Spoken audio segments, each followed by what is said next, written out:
Good morning. स्वागत है आप सभी का जीडीटी एजुकेशन में। आज के इस क्लास में आप लोग वस्तुनिष्ठ प्रश्न मैं लेके आई हूँ, तो उसका उत्तर देंगे। क्योंकि मैंने चैप्टर पढ़ाया था और क्वेश्चन आंसर भी आप लोगों का हो चुका था। आप लोगों का जो है तो नहीं करवा पाती, बस उत्तर देती हूँ प्रश्न के साथ।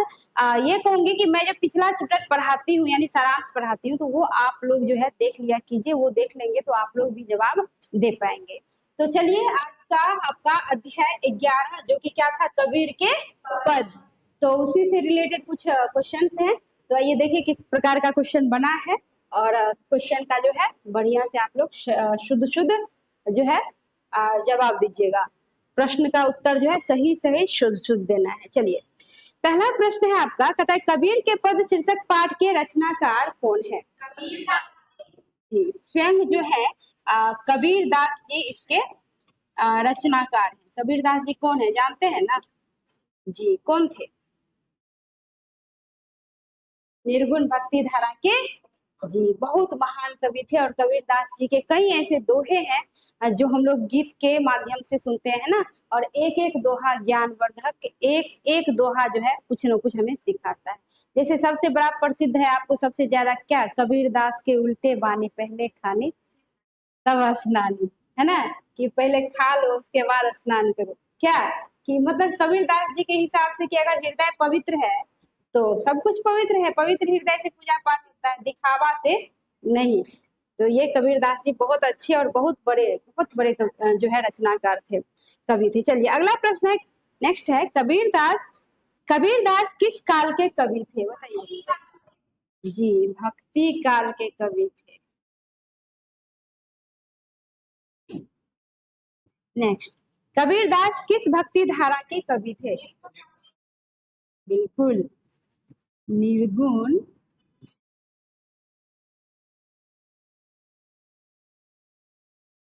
भक्ति धारा की। और निर्गुण भक्ति धारा होता क्या है, बताएंगे कोई? क्या हम बताए थे आप लोगों को जब पढ़ाए थे, तो बताए थे कि निर्गुण भक्ति धारा क्या होता है? नहीं याद आ, याद नहीं आ रहा? निर्गुण भक्ति धारा का मतलब होता है कि जिस भक्ति में जो है मतलब निराकार रूप की आराधना हो, पूजा हो, है ना, वो होता है निर्गुण। और सगुण भक्ति धारा होता है कि जिसमें कोई आकार हो। जैसे हम लोग जो है पूजा करते हैं तो हम लोग सगुण भक्ति धारा के अंतर्गत आते हैं। क्योंकि हम लोग पूजा पाठ करते हैं तो मूर्ति का, फोटो का करते हैं ना, कि सामने में मूर्ति है और मूर्ति के सामने उसका रूप है, रंग है, आकार है ना, उसको देख देख के उसको फूल पत्ती जो भी होता है, मेवा पकवान जो भी होता है चढ़ाते हैं, भजन कीर्तन करते हैं, पूजा पाठ करते हैं। ये हुआ सगुण भक्ति धारा। इस तरह के जो व्यक्ति जो पूजा करते हैं इस टाइप से, तो वो सगुण भक्ति धारा। लेकिन यहाँ पे कबीर दास जी निर्गुण भक्ति धारा के कवि थे। उनका मानना था कि जिस ईश्वर ने, अल्लाह ने हमें रचा है, हमें बनाया है, उसको आकार देने वाले हम आप कौन होते हैं? यानी हमारी औकात है, हमारी हैसियत है कि हम उनको आकार दें?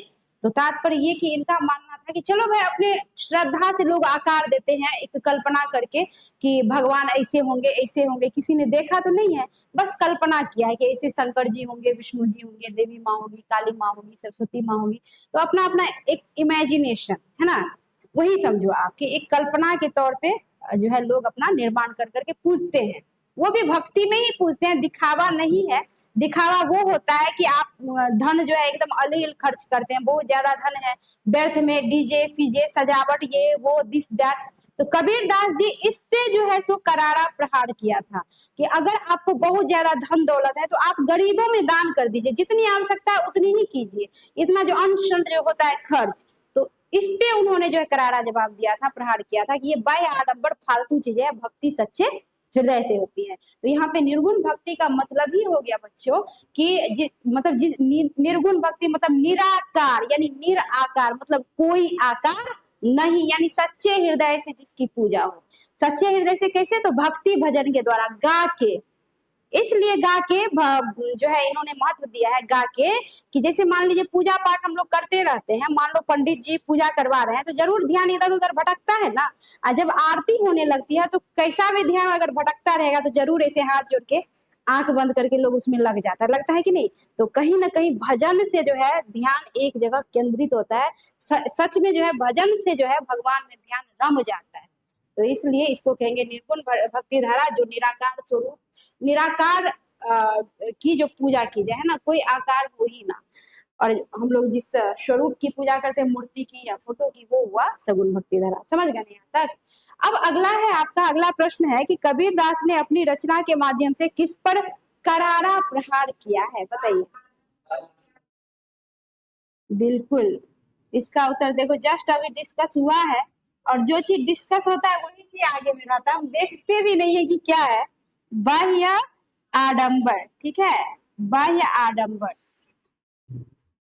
तोड़ के लिखेंगे तो ऐसे होगा, शॉर्ट में लिखेंगे तो यहाँ आखिरी मात्रा दे सकते हैं, बाह्य आडंबर, और उसके बाद व्यर्थ अनुष्ठान से। अनुष्ठान मतलब इतना ये करो, वो करो, ये लाओ, वो लाओ, ये विधि, वो नियम, इसको कहा जाता है व्यर्थ अनुष्ठान। चलिए एक बात थोड़ा सा सोचने वाली बात है कि हमको आपको धन दौलत है तो हम लोग अनुष्ठान करते हैं ना, कि इतना पान प्रसाद मेवा ये वो, पंडित जी तो बहुत कुछ होता है, दान दक्षिणा हवन यज्ञ कुंड, मतलब क्या क्या क्या क्या करवाते हैं।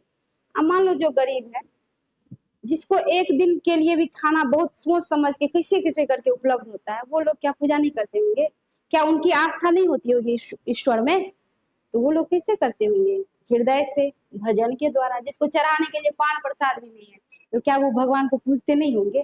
सोचिए कितनी गहरी बात है। कबीरदास जी इसलिए कहते हैं कि निर्गुण भक्ति करो, दिखावे से बचो, है ना। आपकी आस्था है तो आप कीजिए, कोई बात नहीं, जैसे मर्जी कीजिए, बट उसमें भी लिमिट, उसमें भी तरीका होना चाहिए। ऐसे जो करते हैं ना फालतू काम, वो सब नहीं होना चाहिए। काम पूजा ऐसे होना चाहिए कि पूजा भी हो गया, भक्ति भी हो गया, और कल्याण भी हो गया। ऐसे नहीं कि बस कल्याण की जगह जो है बर्बादी है, इसको भक्ति नहीं कहा जा सकता। आगे है, कबीरदास कैसी बातों पर विश्वास करते थे, बताइए। बिल्कुल, आंखों देखी बातों पे विश्वास करते थे। यानी वो कहते थे कि तुम लोग कागज की लिखी हुई बातों पर भरोसा करते हो, बट मैं जो आंख से देखता हूँ, आंख से देख के समझता हूँ, उस पे विश्वास करता हूँ, है ना। लेकिन कभी कभी आंखों देखी हुई सच नहीं होता, कि जो दिखता है वो होता नहीं, कभी कभी धोखा भी हो सकता है, और हमेशा लिखी हुई बातें भी सही नहीं हो सकती। कोई कुछ भी लिख सकता है, तो हमेशा तो सोच समझ के व्यक्ति को जो है, क्या हुआ, हाँ हाँ, यहाँ पे हो जाएगा चांद। Thank you. चलिए अब अगला प्रश्न है कि कबीर के पद कौन सी विधा है, बताइए। बिल्कुल, ये कविता हुई, और वैसे देखा जाए तो इसको हम क्या कहेंगे, पद कहेंगे। अगला है, कबीर दास जी क्या बनकर रहने के लिए कहते हैं? बिल्कुल, निर्मोही बन के रहिए, क्योंकि हम लोग जो है इस संसार में रहने के लिए परमानेंट नहीं आए हैं क्या? एक ना एक दिन तो मरना है, सबको स्वर्ग जाना है। तो तात्पर्य ये कि निर्मोही बनिए, मोही मत बनिए। होता क्या है कि लोग मोह के चक्कर में पिता पुत्र की दुश्मनी हो जाती है, भाई भाई की दुश्मनी हो जाती है, बहन बहन की दुश्मनी हो जाती है। होती है कि नहीं होती है? धन के चक्कर में कि उसको इतना दिया, हमें क्यों नहीं दिया, भाई भाई में जमीन के लिए, जायदाद के लिए, होता है ना। तो यहाँ पे क्या ऐसा क्यों होता है? क्योंकि हम मोह में फंसे होते हैं कि हमें इतना चाहिए, हमें इतना चाहिए, हम उससे आगे बढ़ेंगे तो हम इससे आगे बढ़ेंगे, है ना। जब निर्मोह वाला भावना अंदर में आ जाएगा, जब हम ये समझ लेंगे कि आज नहीं तो कल हमें मरना ही, हम कौन सा जीवित रहने के लिए आए हैं, तो भगवान ने जो दिया है उसी में खुश रहेंगे, मिलजुल के लेकिन रहेंगे, रिश्तों को संभालेंगे। ऐसा आदमी आपको मिलता है आजकल क्या? आप अपने घर से देखो, दूसरे की छोड़ दो, सबके घर में ये टेंशन है, भाई भैयारी वाला लफड़ा झगड़ा होता है कि नहीं? क्यों? मोह में सब पड़े होते हैं, मोह में, है ना। तो ये मोह बड़ा घातक होता है। अगर आप निर्मोही बन जाएंगे तो कभी कोई टेंशन होगा ही नहीं। हमको जब लोभ ही नहीं है किसी चीज से, तो हमको क्या टेंशन होगा? जिसको अधिक लोभ है उसी को टेंशन होता है। जब लोभ ही नहीं है तो क्या टेंशन? जैसे अपना चलो भाई, बहता पानी, कहता रमता जोगी बहता पानी, तो जो है उसी में खुश रहिए। तो खुश रहेंगे मतलब क्या? खुश तब रहेंगे जब आप निर्मोही बन के रहेंगे। तो देख लीजिए कबीरदास जी की एक एक शब्द भी कितना ज्ञानवर्धक है। अगला है कि कबीरदास जी किस में फंसने के लिए नहीं कहते हैं? बिल्कुल, मोह में फंसने के लिए नहीं कहते हैं। अब अगला है कि किसी भी काम को क्या करके रखना चाहिए? बिल्कुल, किसी भी काम को सुलझा कर रखना चाहिए, क्योंकि सुलझा कर नहीं रखेंगे तो आप उलझते चले जाएंगे। फॉर एग्जाम्पल आप लोगों को होमवर्क मिलता है तो आप लोग करते क्या है कि चलो भाई आज नहीं बनाने का मन है, आज थोड़ी ना क्लास है, नेक्स्ट डे है ना, बना लेंगे। मतलब आप मान लो कि सुबह में बैठे हैं तो नहीं अभी नहीं, दोपहर में बैठे नहीं अभी नहीं, रात में कर लेंगे, रातों में बैठे तभी भी मन नहीं किया कहिएगा दोपहर में ना क्लास है, मॉर्निंग में ना है, उससे पहले हम उठ के कर लेंगे। मान लीजिए नहीं की, रातों में नहीं किया, सुबह में उठिए नहीं पाए, सुतले रह गए, हुआ ही नहीं, तो फिर हो जाता है दिक्कत। तो काम को कभी भी उलझा के टाल के नहीं करना चाहिए, काम को हमेशा सुलझा के रखिए। जितना सुलझा के काम को रखिएगा उतना ही काम आपका क्या होगा, बढ़िया होगा। और जितना ही आप उलझा उलझा के रखेंगे तो लफड़ा में आप ही फंसते चले जाएंगे, बाद में वो बोझ बन जाता है। अब बोझ बन जाएगा तो दिक्कत फिर आपको ही होती है। तो काम को इसीलिए क्या करके रखना चाहिए, सुलझा करके। चलिए बड़ा बढ़िया आप लोग जवाब दे रहे हैं। चलिए अब अगला प्रश्न क्या है देखिए, कहता है, चलिए नेक्स्ट, कहता है कि ना समझ लोग किसी भी काम को किस प्रकार से करते हैं, उलझाकर, अच्छा उलझाकर करते हैं। लो भाई क्या हो जाता है, उलझाकर करते हैं, यानी पीछे क्या था, सुलझाकर, सुलझाकर यानी बढ़िया से करना चाहिए, उलझाकर मतलब कि हर काम को आप लफड़ा लगा के रखे रहते हैं। तो यहाँ पे कहता है ना समझ लोग ही ऐसा करते हैं कि हर काम को उलझा उलझा के पेंडिंग कर करके रखे रहते हैं, बाद में जब परेशानी होती है तब माथा पीटते हैं, ठोकते हैं कि हम ये क्या कर बैठे, है ना। अब अगला है, युग युग से लोगों को कौन समझाते आ रहे हैं, बताइए। बिल्कुल, युग युग से कोई ना कोई ज्ञानी पुरुष जो है ना प्रवचन के माध्यम से जो है समझाते आ रहे हैं, बुझाते आ रहे हैं, बट लोग है कि खुद ही इतना समझते हैं कि दूसरों की बात समझने का नाम लेते ही नहीं, खुद ही कहते हम ही इतना बुझते हैं तो किसी का प्रवचन क्या हम बुझे आ जाने, है ना। तो कहता है युग युग से जो है कोई ना कोई ज्ञानी पुरुष प्रवचन देते आ रहे हैं, ज्ञान बांटते आ रहे हैं, बट लेने वाला लेता नहीं। कोई कोई लेते हैं जिसको लेने की इच्छा होती है ना, ग्रहण करते हैं, जीवन में उतारते हैं। अगला है, अगला कहता है कि सतगुरु नाम की जो निर्मल धारा है कभी उसमें क्या धोने को कहते हैं। बिल्कुल, और काया का मतलब क्या होता है बच्चों, शरीर। अब यहाँ पे सतगुरु नाम की जो निर्मल धारा है, अब आप कहिएगा कि निर्मल धारा, इसका मतलब ये नहीं हो गया कि नदी की धारा, जल की धारा है, हाँ वहां जाओ एक बार ऐसे छलांग मार दो, डुबकी ले लो, नहीं।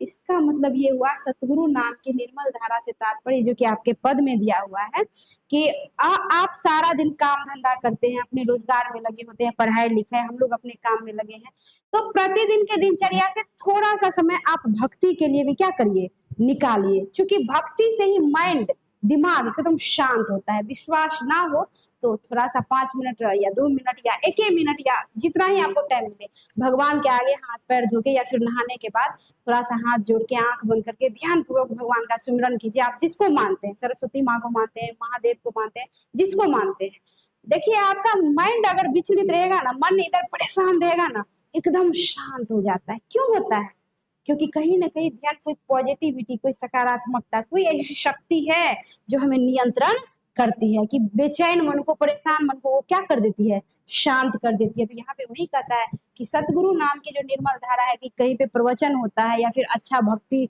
से रिलेटेड कोई ऐसा जो है कोई ऐसी जो है प्रवचन वगैरह होती है, तो आप क्या कीजिए कि उसमें थोड़ा सा दिमाग लगाइए, उसमें थोड़ा सा समय दीजिए, उसमें थोड़ा सा अपने आप को रमाइए, है ना, उसमें ध्यान दीजिए। तो रमाने को ही कहते हैं निर्मल धारा, और उसमें यानी रम गए तो इसको यानी अपनी काया को हमने क्या कर लिया, धो लिया, यानी तन और मन दोनों क्या हो गया, पवित्र हो गया, साफ हो गया। चलिए अगला है कि मनुष्य ईश्वर अल्लाह को कहाँ कहाँ ढूंढते हैं, बताइए। बिल्कुल, हम लोग मंदिर में ढूंढते हैं और मुस्लिम भाई लोग कहाँ ढूंढते हैं, मस्जिद में ढूंढते हैं। तो यहाँ पे कवि महोदय जी ये कहना चाहते हैं कि हम लोग जो मंदिर मस्जिद में जो ऐसे दौड़ते फिरते रहते हैं, तो इससे अच्छा अगर मन को ही पवित्र कर लेंगे तो क्या हमें हृदय से ईश्वर की प्राप्ति नहीं हो सकती। हृदय से भी अल्लाह जपेंगे या ईश्वर का नाम जपेंगे तो हृदय में ही सब कुछ है। यानी तात्पर्य ये कि हम लोग जो है क्या कहते हैं, इधर उधर भटकते हैं, तीर्थ वीर्थ, एक बार तीर्थ गए हो गया, लोग सालों मतलब हर साल जाएंगे, हर साल जाएंगे, धन है अधिक इसलिए जाते हैं। तो कबीरदास जी इस पे भी करारा प्रहार किया है कि हर साल जाना जरूरी तो नहीं, एक बार गए देख लिए हो गया, उस धन को बचाइए, गरीबों को दीजिए। यानी गरीब को जितना दान पुण्य करेंगे उतना ही आपको ईश्वर की प्राप्ति होगी। लेकिन लोग ये समझते नहीं है, कहते उतना हम ऐश मौज करेंगे कि हम दूसरे को देंगे, है ना। तो यहाँ पे वही कहता है कि लोग ईश्वर अल्लाह को ढूंढने के लिए मंदिर मस्जिद करते फिरते हैं, लेकिन सत्य तो ये है कि ईश्वर अल्लाह हमारे हृदय में ही वास करते हैं। अगला है कि सच्चे दिल से ढूंढने से मनुष्य किसे प्राप्त कर लेते हैं? बिल्कुल, ईश्वर को प्राप्त कर लेते हैं या फिर अल्लाह को प्राप्त कर लेते हैं। सच्चे हृदय से जो है, अगर सच्चे हृदय से आप याद करेंगे तो आपको ईश्वर अल्लाह सबकी प्राप्ति हो जाएगी। अगर मन अपवित्र है, आप पवित्र मन से पूजा पाठ भी करते हैं तो आपका कोई भी काम सफल नहीं होगा। होगा क्या? नहीं होता है। चलिए, अगला प्रश्न है कि ईश्वर कहाँ बसते हैं? बताइए। बिल्कुल, हर सांसों की सांस में, हर सांसों की सांस में। चलिए, कबीर के पद पाठ में मोको शब्द का प्रयोग किसके लिए किया गया है? बिल्कुल, ईश्वर के लिए किया गया है। कहता है ना कि मोको कहाँ ढूंढे बंदे, मैं तो तेरे पास में। तो देख लो, यहाँ पे कहते हैं कि मोको कहाँ ढूंढे। मोको मतलब ईश्वर को कहाँ कहाँ ढूंढते फिरते हो, ईश्वर तो आपके पास में ही सदैव रहते हैं। चलिए, अगला है कि मोको शब्द का क्या अर्थ होता है? बताइए जी। मोको का मतलब हो गया मुझे या फिर मुझको। चलिए, बहुत अच्छे। 18वां क्वेश्चन है कि कवि के अनुसार मनुष्य को कैसा होना चाहिए? कैसा होना चाहिए? नेक्स्ट है कि कवि के अनुसार मनुष्य को कैसा होना चाहिए? बिल्कुल, ईश्वर के अनुरागी होना चाहिए। ईश्वर के अनुरागी, ये क्या हो गया?